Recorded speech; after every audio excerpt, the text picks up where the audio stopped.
My wife was jealous of my daughter, so she made a meticulous plan to remove her from our family. When I found out, I went nuclear and took everything from her, including her future. When I married Rebecca 5 years ago, I was over the moon. I'd been a single dad for 3 years after losing my wife in a car wreck. Those years were hard, brutal even. My daughter Mia was 10, and she just shut down emotionally. My son Jake was only 5, and didn't understand what was happening. So when Rebecca came along with her big smile, calm voice, and what felt like endless patience, I genuinely thought we'd all gotten a miracle. She baked, decorated the house with little touches that made it feel warm. The kids liked her enough in the beginning. My son Jake was young and easily won over. My daughter Mia, who was 12 at the time, took longer to come around, but she was polite and made the effort. I was so proud of us. But then things shifted in ways that I didn't notice. At dinner, Rebecca would say things to Mia like, "Maybe skip the potatoes tonight, sweetie. You've been saying you want to fit into that dress for the recital." Always with a smile, always sounding helpful. Mia would go quiet. I'd give her a confused look like, is she overreacting? But I never said anything to Rebecca. I just told myself it was normal parenting. When Mia brought home a certificate for academic excellence, Rebecca congratulated her, but barely. That same week, Jake got a sticker for best helper in kindergarten, and Rebecca baked a cake for him. Mia rolled her eyes and I thought she was being petty. I didn't see it yet. I just didn't see it. A few months in, Rebecca cleaned up Mia's room while she was at school. She threw out boxes of stuff that belonged to Mia's mom. Old notes, scarves, birthday cards. She said they were moldy and smelled bad. Mia was quiet when she saw the room. I asked if she was okay, and she nodded. But later, I saw her sitting on the porch, hugging an old picture frame that Rebecca must have missed. Her shoulders were shaking. I didn't go out there. I thought she needed space. Things got worse when Rebecca started policing Mia's phone. She'd check her messages, delete apps, and say it was for her safety. Mia said it wasn't fair that Jake could do whatever he wanted. Rebecca told her boys were different. Every time I tried to talk to Mia alone, Rebecca would show up and interrupt, or change the subject, or start a new conversation that pulled my attention. It was so subtle I didn't catch it in real time. Mia started getting quieter. Her grades slipped. Her friends stopped coming around. Rebecca said she was acting out and had an attitude. She even told a few other moms that Mia was experimenting with substances. I heard that secondhand and didn't believe it. But I didn't confront Rebecca either. I was exhausted, working full-time, trying to hold this new family together. I thought maybe it was just hard for Mia to accept someone new. We tried therapy, or at least, I thought we did. Rebecca turned on the waterworks the second we got in there. She told the therapist how hard she tried and how Mia shut her out. Mia just looked down at her lap and shrugged. Afterward, Rebecca said, "You saw how she treats me. What more can I do?" I didn't have an answer. Then came the night everything snapped. Mia had a panic attack. I found her on the floor gasping, face pale, hands shaking. Rebecca rushed in and said, "We need to get her evaluated. She's not well." I held Mia while she sobbed and begged me not to send her away. Rebecca said, "She's manipulating you. She needs help." She showed me screenshots of texts she found on Mia's phone, stuff about pills and wanting to disappear. My stomach turned. I didn't want to believe it, but she had the evidence, and she was calm, while Mia screamed and shook and cried that the screenshots were fake. I agreed to let the hospital evaluate her. I told myself it was the right thing. The house felt empty after. I couldn't sleep. I kept thinking about how fast everything had escalated, about how tired Mia looked, how thin, how sad. I went to Rebecca's tablet to look for a grocery list. Her journal app popped up. I opened it without thinking. She had written everything, every plan, every lie. She wrote about making Mia look unstable, about deleting messages, about how removing the girl would fix the family. She even mentioned faking screenshots and making calls to other parents. It was all there, cold and meticulous. I felt like throwing up. When I confronted her, she denied it at first. Then she froze. Tears came out of nowhere. She said she was tired of living in my wife's shadow, that Mia never saw her as a mother, that she couldn't stand being second place. I didn't yell. I just stared at her and asked how she could do that to a child. She didn't answer. I didn't know what else to say. I told her to pack her things and get out of my house. She laughed at me, actually laughed, and said, "You can't just throw me out. We're married. This is my home too. Besides, who do you think everyone will believe? The grieving widow who's clearly having a mental breakdown, or the caring stepmother who's been holding this family together?" That's when I remembered Mia. I ran upstairs to check on her, terrified of what Dakota might have done while I was sleeping. Thank God she was there, curled up in her bed. I woke her gently and told her we needed to leave right away. She looked confused but didn't ask questions, just grabbed her phone and a hoodie. I woke Jake too, telling him we were having a surprise breakfast out. Dakota followed us downstairs, still in her robe, demanding to know where we were going. I ignored her and ushered the kids into the car. As we backed out of the driveway, I saw her standing in the doorway, her face a mask of rage. That image still haunts me. I drove straight to my sister Barbara's house. It was barely 7 a.m. when we showed up at her door. Barbara took one look at my face and let us in without questions. Once the kids were settled with cereal in front of the TV, I showed her the printouts of Dakota's journal. Barbara read through them, her expression growing darker with each page. "Holy shit," she whispered. I always thought something was off about her, but this is psychotic. I told her I needed a safe place for the kids while I figured out what to do. Barbara immediately offered her guest room and pull-out couch. Stay as long as you need, all of you. That morning was a blur of phone calls. First to my boss, explaining I had a family emergency, then to a lawyer a friend had used for his divorce. The lawyer, Quinn,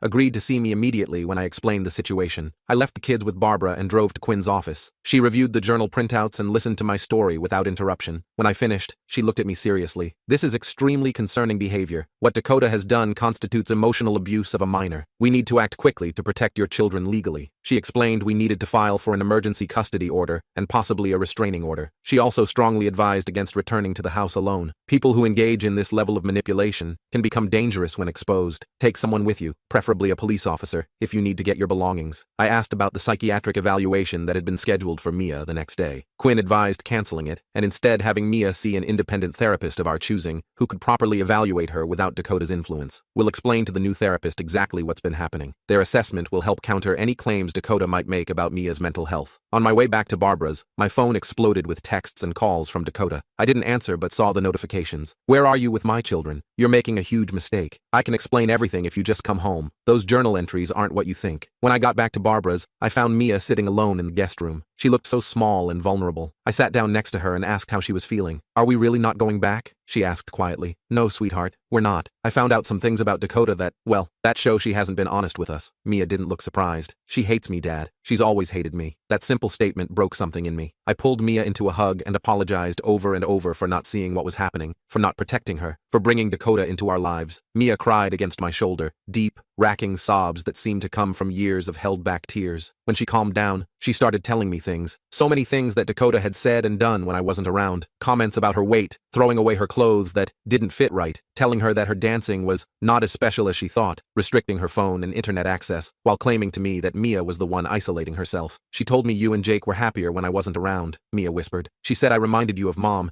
and it made you sad, so I should stay in my room more. Every word was like a knife. How had I missed this? How had I let this woman poison my daughter's life for so long? Jake was confused about the whole situation. He kept asking when we were going home and why Dakota wasn't with us. I tried to explain in terms an 8-year-old could understand, that Dakota had done some unkind things and wasn't being honest, so we needed some time away from her. He seemed to accept this, but I knew there would be more difficult conversations ahead. That afternoon, I contacted the psychiatric facility and canceled Mia's evaluation. The intake coordinator sounded concerned and asked if Mia was getting help elsewhere. I explained we were consulting with another therapist and thanked her for understanding. Then I called our family doctor and scheduled appointments for both kids. I wanted a medical professional to document their current physical and emotional state. The doctor could only see us the following week, but she promised to note in their files that the appointments were requested as part of an ongoing family situation. Dakota didn't give up easily. She showed up at Barbara's house that evening, pounding on the door and demanding to see the kids. Barbara called the police while I kept Mia and Jake in the back bedroom. By the time officers arrived, Dakota had composed herself and was calmly explaining that her husband had taken the children without her knowledge, and she was worried. The officers asked to speak with me. I showed them the journal printouts and explained the situation. They seemed skeptical at first. Dakota presented so well, so normal, but agreed to file a report documenting the incident. They couldn't force her to leave since she was on public property, but they did advise her that causing a disturbance could result in her arrest. Dakota left, but not before looking directly at our bedroom window and mouthing something I couldn't make out. The sight sent chills down my spine. That night, none of us slept well. Jake had nightmares and ended up in bed with me. Mia stayed awake, scrolling through her phone until I gently took it away around 2 a.m. She might be messaging you, I explained. We need to be careful. The next morning, Barbara went with me to the house to collect essential items for the kids and myself. I half expected Dakota to be there, but the house was empty. It looked different somehow. Colder, less like the home I remembered. I quickly packed clothes, school supplies, medications, and a few treasured possessions, including the remaining photos of Mary I could find. In Mia's room, I noticed empty spaces on her shelves where I knew she'd kept mementos of her mother. Below her bed, I found torn photos and a broken picture frame. The sight made me physically sick. Dakota hadn't just hidden these things, she'd destroyed them. When we returned to Barbara's, I had an email from Quinn outlining our legal strategy. She'd filed for an emergency custody hearing and was preparing documentation for a restraining order. She explained that Dakota, as my spouse and the children's stepmother, did have certain legal rights we needed to address properly. The journal is compelling evidence, she wrote, but be prepared for Dakota to claim it was fictional writing, therapy journaling, or even that you fabricated it. She advised collecting any other evidence of Dakota's behavior, text messages, emails, social media posts, witness statements from teachers or friends who had observed changes in Mia. She also suggested I check our financial accounts immediately. That was a smart call. When I logged into our joint bank account, I discovered Dakota had transferred nearly $15,000 to her personal account that morning. I called the bank in a panic, but they explained that as a joint account holder, she had every right to move that money. Another painful lesson in how vulnerable I'd made myself and my children. I texted Dakota about the money. Her response was chilling. Consider it payment for babysitting your troubled kids for the past year. You'll need that money for Mia's therapy anyway. I forwarded the text to Quinn, who added it to our growing file of evidence. Later that day, Mia's school counselor called. Dakota had contacted the school claiming there was a family misunderstanding and that Mia would be returning home that afternoon. Thankfully, the counselor had the presence of mind to contact me directly to confirm. I explained that Dakota was no longer authorized to make decisions for Mia and promised to provide legal documentation as soon as possible. This prompted a call to Jake's elementary school as well. I spoke with his principal, giving only the barest details, that we were separated from Dakota and that she should not be allowed to pick him up or make decisions about his schooling. The principal was understanding but firm about needing proper documentation. 3 days after discovering the journal, we had our emergency custody hearing. Quinn had prepared me for what to expect, but nothing could have readied me for seeing Dakota in the courtroom. Dressed conservatively, her expression a perfect blend of confusion and concern. Her attorney portrayed her as a loving stepmother, blindsided by her husband's erratic behavior. They suggested I was having some kind of delayed grief reaction and had become paranoid. The journal, they argued, was a creative writing exercise Dakota had done as part of her own grief counseling, imagining worst-case scenarios to work through her anxieties about blending our family. It was so convincing that even I started questioning myself for a moment. Was I overreacting? Was there an innocent explanation I hadn't considered? Then Mia was called to speak with the judge privately in chambers. I don't know exactly what she said, but when they returned, the judge's demeanor toward Dakota had noticeably cooled. He granted me temporary full custody of both children and issued a temporary restraining order preventing Dakota from contacting us or coming within 100 feet of our home,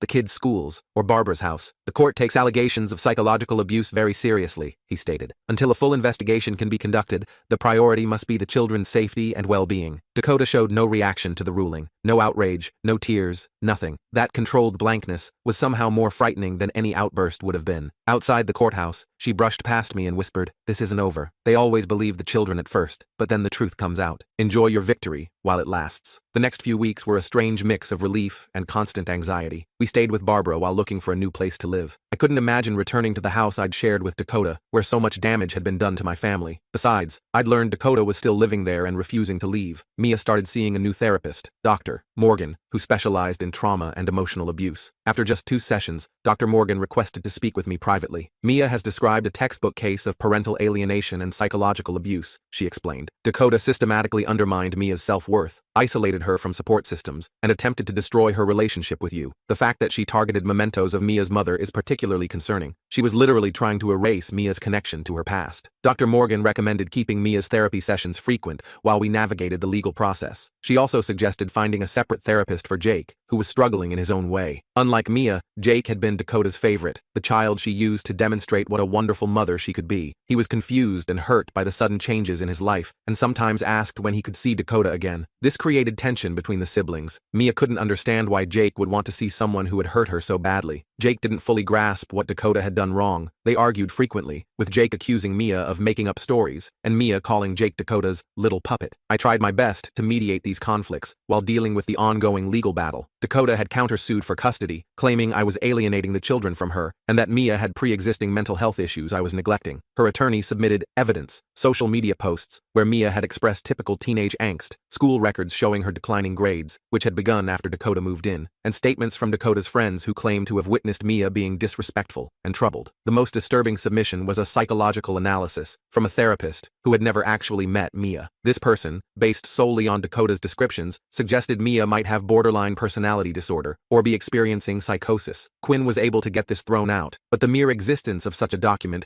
showed how far Dakota was willing to go. Throughout all this, Dakota maintained a public image of the heartbroken stepmother. She posted frequently on social media about missing her kids and praying for healing for our broken family. She joined support groups for alienated parents and shared articles about false accusations in divorce cases. Some of our mutual friends believed her narrative. I received messages asking why I was being so harsh, suggesting we try marriage counseling, insisting Dakota deserved a chance to explain herself. Some even suggested Mia might be lying or exaggerating for attention. I cut those people out of our lives immediately. One unexpected bright spot came when Jake's teacher, Mrs. Reese, contacted me. She had noticed changes in Jake's behavior over the past year: increased anxiety, seeking constant approval, becoming upset upset over small mistakes and had attempted to discuss her concerns with Dakota during parent-teacher conferences. Dakota had dismissed her observations and suggested Mrs. Reese was picking on Jake. Mrs. Reese offered to provide a statement about these interactions for our court case. Her professional observations of Jake's behavioral changes and Dakota's dismissive response provided valuable third-party evidence of the negative impact Dakota had on our family. About a month after we left, we moved into a small apartment across town. It wasn't fancy, just a 3-bedroom unit in a decent complex, but it was ours, and Dakota had never set foot in it. The kids decorated their rooms however they wanted. Mia covered her walls with dance posters and photos of her friends. Jake chose a space theme with glow-in-the-dark stars on the ceiling. I hung photos of Mary in the living room and in each of the kids' rooms. I wanted them to know their mother was still part of our family, that her memory would never again be hidden away or diminished. Mia cried when I gave her a newly framed photo of herself with Mary. It wasn't the original, that was gone forever, but it was a start. Our first weekend in the new apartment, we held a small ceremony. We each wrote down something we wanted to leave behind, a fear, a bad memory, a hurt feeling, and burned the papers in a small fireproof dish on the balcony. Then we wrote things we wanted to bring into our new home: peace, honesty, trust, love, and posted them on the refrigerator. It was cheesy, but it helped mark the transition. Dakota, meanwhile, escalated her campaign. She somehow obtained my new work email and sent messages to my colleagues expressing concern about my mental state. She contacted my parents, telling them I was keeping their grandchildren from them. Completely untrue. They visited the weekend after we moved in. She even reported me to Child Protective Services, claiming the children were living in unsafe conditions. The CPS visit was terrifying, but ultimately helpful to our case. The social worker who came to our apartment was thorough and professional. She interviewed me and both children separately, inspected our living conditions, and reviewed the documentation I had about the situation with Dakota. Her report concluded there were no safety concerns, and noted that both children appeared to be well cared for and emotionally supported. In a weird way, Dakota's actions were making our case stronger. Each false report, each violation of the restraining order, each attempt to manipulate people in our lives demonstrated exactly the behavior pattern described in her journal. 2 months after leaving, we had our full custody hearing. By then, we had accumulated substantial evidence: Dakota's journal, statements from Mia's and Jake's therapists, Mrs. Reese's professional observations, documentation of Dakota's attempts to interfere with the children's schools, records of Dakota's social media campaign and harassment, the favorable CPS report, my own detailed timeline of events from when Dakota entered our lives. The judge, after reviewing everything, awarded me permanent full custody of both children. Dakota was granted supervised visitation with Jake only. Mia, at 14, was considered old enough to decide for herself, and she wanted no contact. Even Jake's visitation was contingent on Dakota completing a psychological evaluation and parenting classes. Outside the courtroom, Dakota approached me despite the restraining order. Her attorney tried to pull her back, but she shook him off. "You think you've won, but you haven't," she said quietly. "Those kids will never forget me. Jake loves me more than he loves you. And Mia, she'll never trust anyone again because of what you let happen. That's my real legacy in your precious family." A bailiff intervened before I could respond, escorting Dakota away. Her words haunted me though. Was she right? Had the damage she'd done changed my children forever? That night, after the kids were asleep, I sat alone in our small living room looking at a photo of Mary. "I'm so sorry," I whispered. "I let her hurt our babies. I didn't protect them the way you would have." The next morning,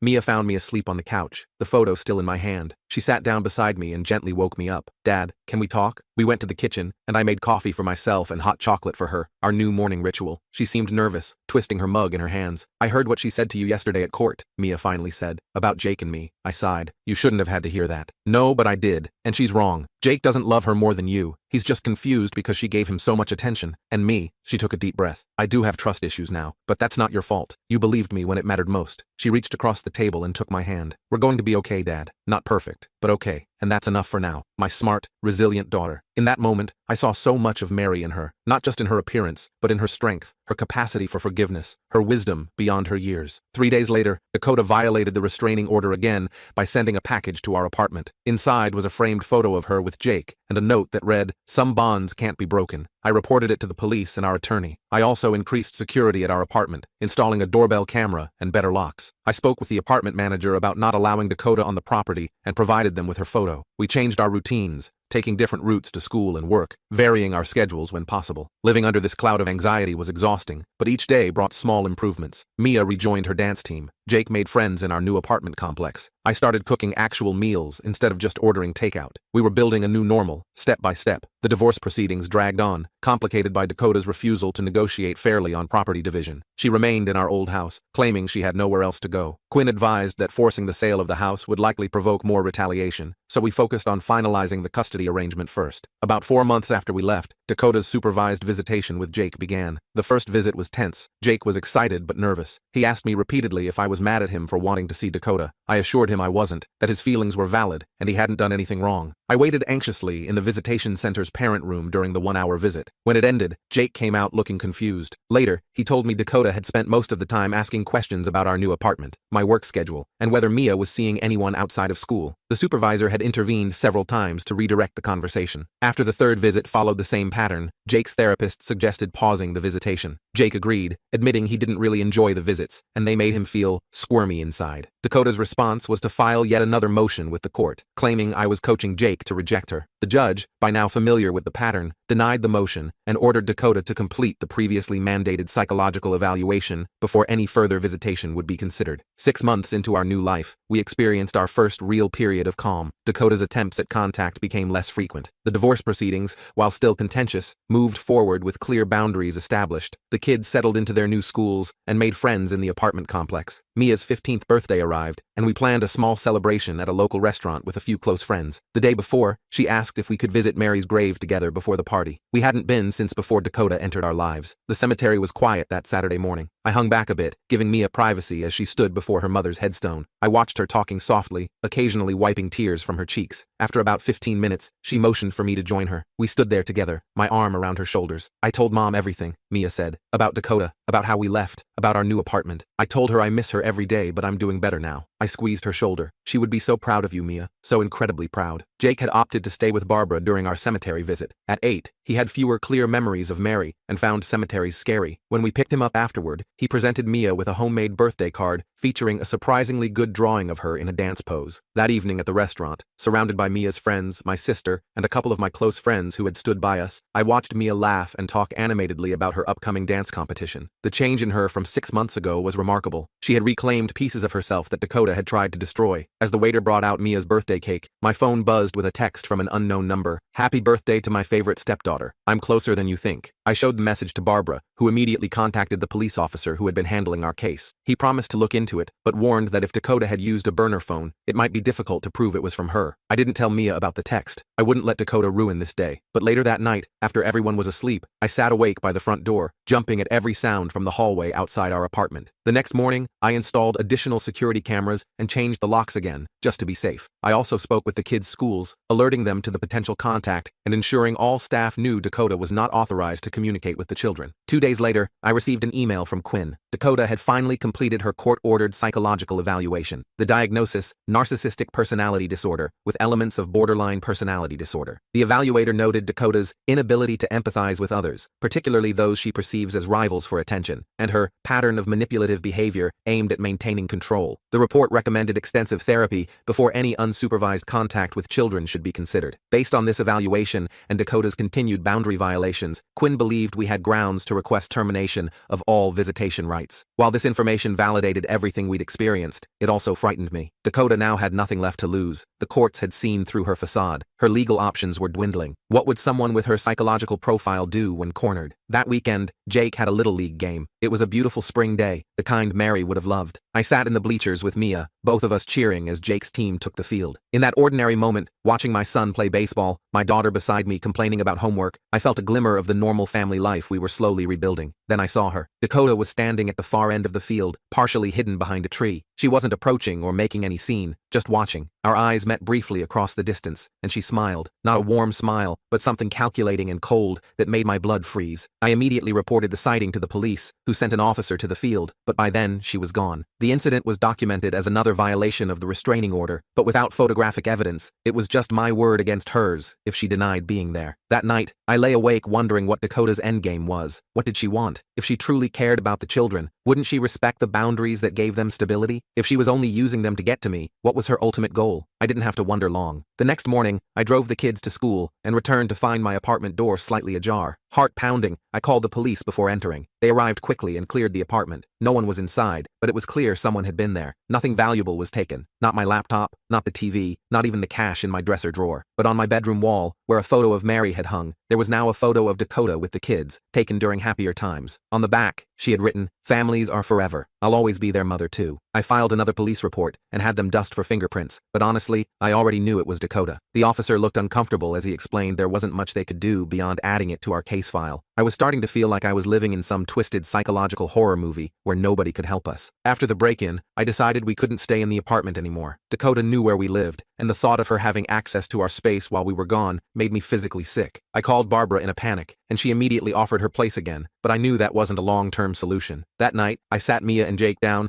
and told them we needed to move again. Jake started crying immediately. He'd just made friends in the complex and didn't want to leave. Mia got this resigned look on her face that broke my heart, like she expected her life to be disrupted forever because of Dakota. I'm sorry, guys. I know this stinks, but we need to be somewhere safe. I started apartment hunting the next day, focusing on buildings with better security. I found a place about 30 minutes away with controlled access, security cameras, and an underground parking garage. It was more expensive, but at that point, I would have paid anything for peace of mind. While we were preparing to move, Quinn called with an update. Dakota had violated the restraining order enough times that we had grounds to request her arrest. I hesitated, worried that escalating things might push Dakota to more extreme measures, but ultimately agreed. Dakota needed real consequences. 2 days later, I got a call from the police. They'd attempted to serve the warrant at our old house, but Dakota wasn't there. According to neighbors, she hadn't been seen in several days. Her car was gone, and mail was piling up. She had disappeared. This news should have been relieving, but instead, it terrified me. If Dakota wasn't at home, where was she? Was she watching us? Planning something? The uncertainty was almost worse than knowing she was nearby. We moved into the new apartment in record time. I didn't tell anyone our new address except Barbara, the kids' schools, with strict instructions about confidentiality, and my boss. I even started using a P.O. box for mail. The building manager was understanding when I explained we had a restraining order against someone, and he agreed to alert security if Dakota ever showed up. For the first week in our new place, I barely slept. Every noise in the hallway made me jump. I checked the locks multiple times each night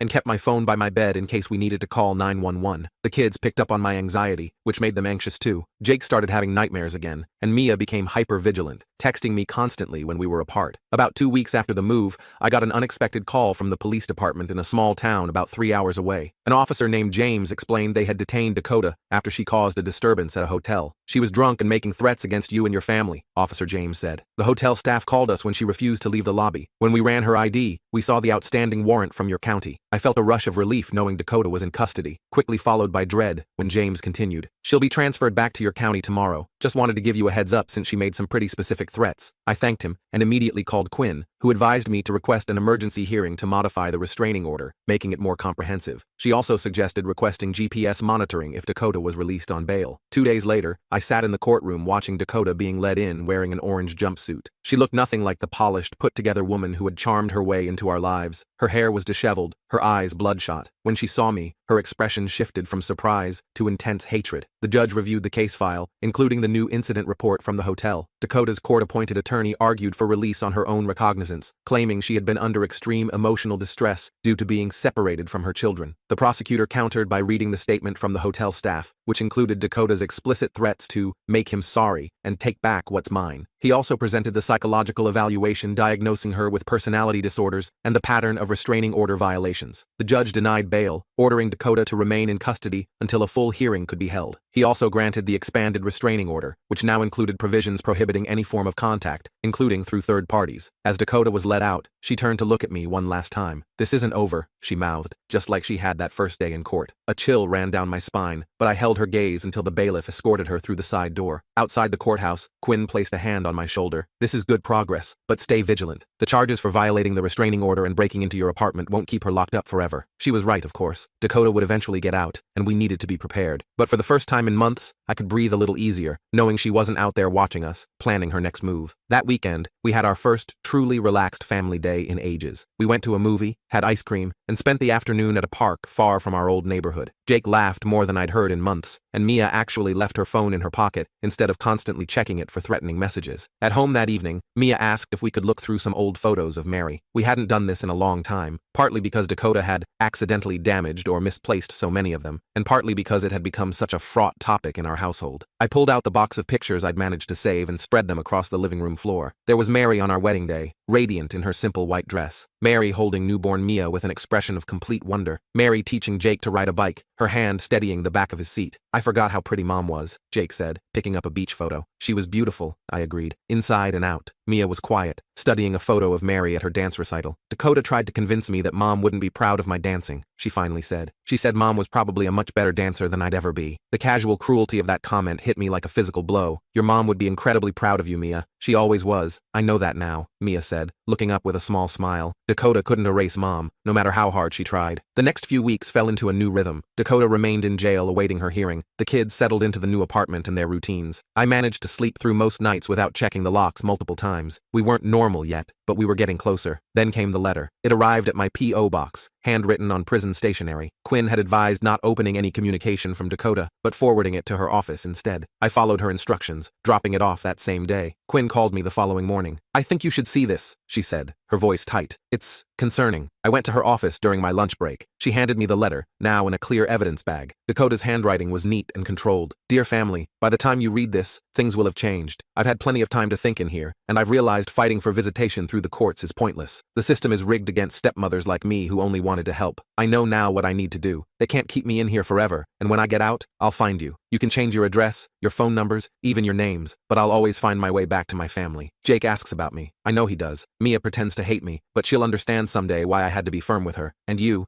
realize what you threw away. Sleep well while you can. With eternal love, Dakota. My hands were shaking by the time I finished reading. Is this a direct threat? Can we use this to keep her locked up longer? Quinn sighed. It's veiled enough that her attorney could argue it's not an explicit threat. But yes, we'll submit it to the prosecutor and the judge. I left Quinn's office feeling like I had a target on my back. Dakota's letter confirmed my worst fears. She wasn't giving up. This wasn't going to end when she got out of jail. That evening, I asked Barbara to watch the kids and met with Officer Elizabeth, who had been handling our case from the beginning. I showed her a copy of Dakota's letter. Legally, my hands are tied until she does something, she explained, frustration evident in her voice. But off the record, I'd be looking at relocating if I were you. Not just a new apartment, a new city. Her words hit me hard. Relocate? Leave behind our jobs, schools, support system? It seemed extreme, but then again, everything about this situation was extreme. When I got home, I sat on the edge of my bed and pulled out my phone, scrolling through job listings in other cities. Could we really start over somewhere completely new? Would Dakota still find us? Would it be worth uprooting the kids again? I was still weighing these questions when Mia knocked on my door. She took one look at my face and asked, "What happened now?" I hesitated, not wanting to burden her with adult problems, but remembering how keeping secrets had created space for Dakota's manipulation. Dakota sent a letter. It was concerning. I'm trying to figure out what to do. Mia sat beside me. She's still trying to control us, isn't she? I nodded. What if we just left? Mia suggested quietly. Moved somewhere she couldn't find us? The fact that my 15-year-old had reached the same conclusion as Officer Elizabeth spoke volumes. You'd be okay with that? Leaving your school, your dance team, your friends? Mia shrugged. I'd miss them, but I'd rather have peace. Jake might have a harder time understanding, though. We talked for over an hour, weighing options, considering cities, discussing logistics. It wasn't a decision to make lightly, but having Mia's perspective helped clarify my thinking. The next day, Dakota's hearing was scheduled. I planned to attend, wanting to see firsthand what we were dealing with. Before leaving for the courthouse, I called Jake's school to check on him, a habit I'd developed during all the custody proceedings. The school secretary's voice sounded strained. "Mr. Anderson, I was just about to call you. We had an incident this morning." My heart nearly stopped. "Is Jake okay?" "He's fine, but a woman tried to sign him out of school about an hour ago. She claimed to be his aunt, but she wasn't on the approved pickup list. When our front desk staff refused to release him, she became agitated. Security escorted her off campus." I gripped the phone tighter. "Did you get her name? What did she look like?" "She didn't give a name, but the description." The secretary paused. "It matches the photo you provided of your ex-wife. We've already called the police." Dakota, out of jail, trying to take Jake. My mind raced through the implications. How had she been released without notification? Why wasn't I informed of a bail hearing? I called Officer Elizabeth immediately while racing to Jake's school. She sounded as confused as I was. "There was no scheduled release. Let me check the system." She called back 5 minutes later as I was pulling into the school parking lot. "There was a clerical error. The charges were entered incorrectly, and she was released on bond this morning. We're already working to revoke it based on this new violation, but right now, we don't know where she is." I ran into the school, showing my ID at the front desk. The principal met me and escorted me to the office where Jake was waiting, looking confused, but unharmed. "Dad, what's going on? Is school canceled?" I hugged him tightly. "No, buddy, I just needed to see you. We're going to go get Mia and have a family day, okay?" I signed Jake out properly and called Mia's school on the way, explaining the situation in coded language so Jake wouldn't panic. The high school administration understood immediately and had Mia ready when we arrived. As we drove home, Mia kept looking over her shoulder, checking for cars that might be following us. Jake, picking up on our tension, became quiet in the back seat. At home,